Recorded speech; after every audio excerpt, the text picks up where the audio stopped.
اب ایک اور یونیورسل ٹروتھ آ رہا ہے. سر یہ جو یونیورسل ٹروتھ ہے نا، یہ ساری امتوں پہ فٹ بیٹھتے ہیں. یہودی کہتے تھے ہم اللہ کے چہیتے ہیں، اللہ کے بڑے لاڈلے ہیں، بلکہ وہ تو سمجھتے تھے کہ ہم اللہ کی فیملی سے ہی ہیں، کیونکہ ہم پیغمبروں کی فیملی سے ہیں، ہماری نسل ابراہیمی ہے، اور ہم chosen people of the lord ہیں، اللہ کے چنے ہوئے لوگ ہیں. وہ چنے ہوئے تو تھے نا، یا بنی اسرائیل اذکروا نعمتی التی انعمت علیکم وانی فضلتکم علی العالمین.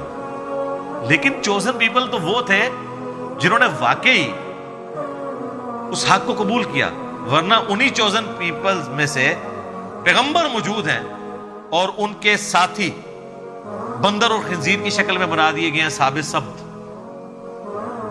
اصحاب سبت کون تھے؟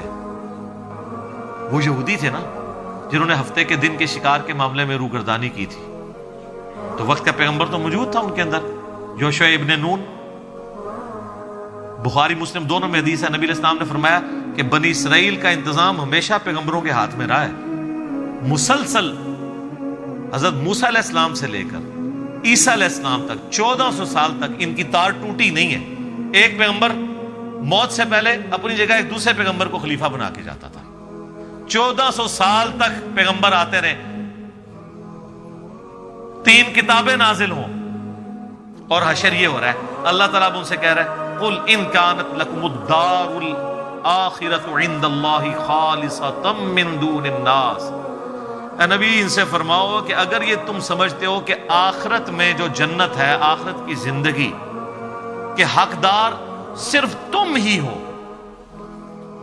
جنت، وہ کہتے ہیں جنت حسین دی، کہتے ہیں نا، اور خود حسینیوں والا ایک کام بھی نہیں.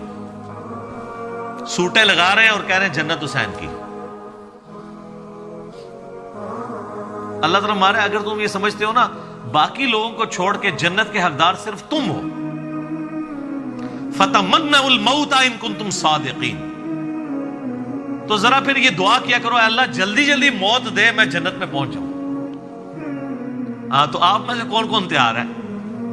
یہ لٹمس ٹیسٹ اللہ نے رکھا ہے کہ جو واقعی جنت کا حقدار ہے نا، وہ ہر وقت اس انتظار میں رہے گا یا اللہ موت آئے میں جلدی جلدی جنت میں پہنچوں. تمنا کرو موت کی، موت کی دعا کرنے کی اجازت نہیں ہے. بخاری مسلم حدیث ہے، نبی علیہ السلام نے منع کیا کہ کوئی شخص یہ دعا نہ کرے کہ اللہ مجھے موت دے دے مصائب سے تنگ آ کے، کیونکہ وہ مصائب تو آپ کا امتحان ہے. لیکن تمنا کی جا سکتی ہے اگر حالات و واقعات اتنے بگڑ جائیں تو بالکل ٹھیک ہے. امام بخاری کے ساتھ ان کی زندگی میں یہی ہوا ہے نا. ان کے کلاس فیلوز نے ان کے خلاف اتنا پراپوگنڈا کیا کہ جس شہر میں جاتے تھے شہر کے دروازے پہ پہلے ہی بندہ کھڑا ہوتا تھا کہ حضرت ادھر نہیں آنا، آپ تو گمراہ ہیں. آج ان کے حضرت ان کے مریدوں کو کوئی جانتا بھی نہیں ہے، پوری دنیا میں بخاری بخاری ہو رہی ہے. ٹھیک ہے، یہ بات ہے. لیکن یہ لوگ اپنی زندگی میں ساروں نے بڑی بڑی تکلیفیں کاٹی ہیں. امام حنیفہ رحمہ اللہ کو زہر کا پیالہ پینا پڑا ہے منصور کی جیل کے اندر، زبردستی اور محبت میں. آپ چیف جسٹس بن جائیں، ان کا میں نے نہیں بننا.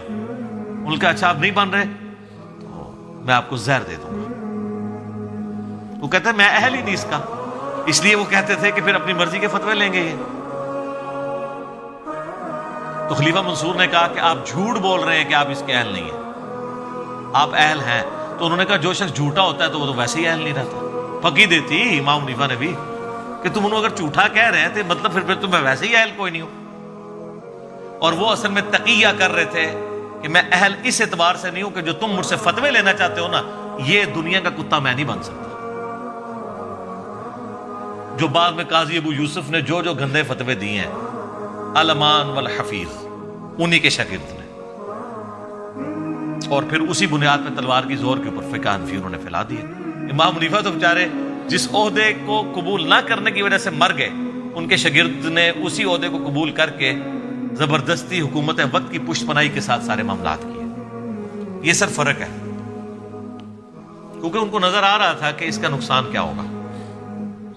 تو اللہ تعالیٰ مارا ہے کہ اگر تم یہ سمجھتے ہو نا جنت آپ کے لیے خاص ہے یہودیوں، اور تم اللہ تعالیٰ کی بڑی لاڈلی امت ہو، تو دل میں کبھی تمنا تو کرو نا موت کی. سر جو لوگ اللہ سے محبت کرنے والے ہیں نا، ان کے دل میں تو ہر وقت موت کی تمنا رہتی ہے۔ صحیح مسلم میں حدیث ہے، جو شہادت کی تمنا کے بغیر مرا وہ کفر کی شاخ پہ مرا، نفاق کی شاخ پہ مرا، منافقت کی تمنا تو موجود ہے۔ بخاری میں حدیث موجود ہے، سعد ابن معاذ کو جب تیر لگا گھٹنے میں، اب چھوٹا سا ایک زخم ہی تھا، گھٹنے میں تیر لگنے سے کوئی بندہ تو نہیں مر جاتا، ان کی مین رگ کٹ گئی تھی، پٹی کی۔ پھر انہوں نے دعا کی، اے اللہ اگر مشرکین عرب نبی علیہ السلام کے اوپر اب نہیں چڑھائی کریں گے جس طرح کہ انہوں نے بدر میں کی، احد میں کی اور آج خندق میں کی ہے، اس کے بعد اگر کوئی ایسا معاملہ نہیں ہونے والا تو اسی زخم کو میرے لیے کھول دے اور مجھے شہادت کی موت دے دے۔ یہ صحیح بخاری میں۔ تو وہ زخم ان کا جاری ہو گیا، سعد ابن معاذ کو اللہ تعالیٰ نے شہادت کی موت دے دی۔ اوس کے سردار تھے، ان کی وجہ سے پورا قبیلہ مسلمان ہوا، انہوں نے بھوک ہڑتال کر دی تھی، اسلام لے کے آئے اور ہے بڑے جنگجو ٹائپ کے تھے، اپنے قبیلے میں چلے گئے کہ میں اس وقت تک نہ کھاؤں گا نہ پیوں گا جب تک سب لوگ مسلمان نہیں ہوتے۔ سر عمر سیریز میں انہوں نے سعد ابن معاذ کو فلمایا ہے، مدینے جاتے ہی سب سے بڑا جو سمجھ لینا تلخ تجربہ تھا مسلمانوں کے لیے وہ یہ تھا، کیونکہ مدینے کا ڈان جو تھا نا وہ سعد ابن معاذ تھا، کوئی چسکتا بھی نہیں سی انہوں تو بغیر، اور ڈان تھے وہاں کے، اور اللہ نے دیکھے کہاں پہنچا دیا، اور ان کو وہ شہادت کی تمنا ملی، کیونکہ بخاری میں موجود ہے نبی علیہ السلام نے خندق کے موقع پہ کہہ دیا تھا کہ یہ آخری دفعہ ہے کہ کافر تم پہ آئے ہیں، اب تم کافروں پہ حملہ کرو گے، اور وہی ہوا۔ اگلے سال نبی علیہ السلام نے پھر 6 ہجری کے اندر عمرے کا ارادہ کیا، وہ صلح حدیبیہ ہو گئی، 7 ہجری میں غزوہ خیبر ہوا، 8 میں فتح مکہ ہو گیا۔ تو مومن تمنا کرتا ہے موت کی اس اعتبار سے کہ اے اللہ اگر دنیا میں میرے لیے کوئی خیر باقی نہیں ہے، میرے لیے زندگی میں امتحان ایسے آنے والے ہیں جن کو میں برداشت نہ کر کے کفر کی زندگی میں نہ چلا جاؤں، اگر اس اعتبار سے کوئی موت کی تمنا رکھتا ہے تو وہ صحابہ کی سنت ہے۔ شہادت کے اعتبار سے جو تمنا رکھتا ہے، کیونکہ اگر آپ تمنا ہی نہیں ہوگی شہادت کی تو آپ جنگ خاک لڑیں گے جا کے۔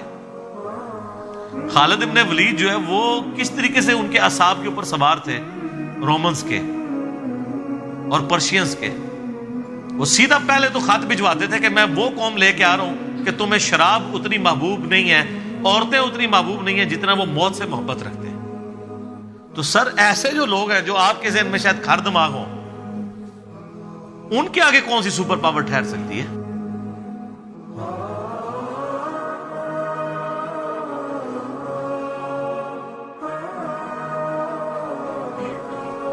لمیٹڈ ریسورسز کے ساتھ یرموک اور قادسیہ کے اندر انہوں نے ناکو چنے چبوا دیے ان کو۔